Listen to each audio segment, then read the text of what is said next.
Hey guys, in this video I'll show you how to check your TransUnion dispute status, okay?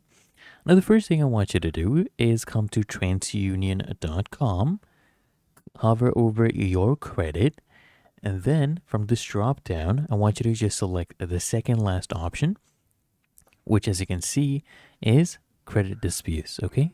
So I want you to click on this and you'll be redirected to this exact URL. I want you to just go ahead and scroll down.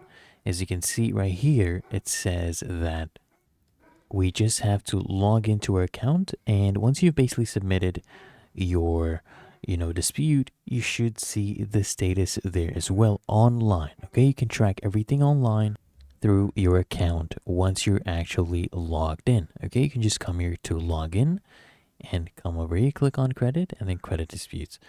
Really that easy. If you found this video helpful, make sure you smash that like button and subscribe to frequently asked questions.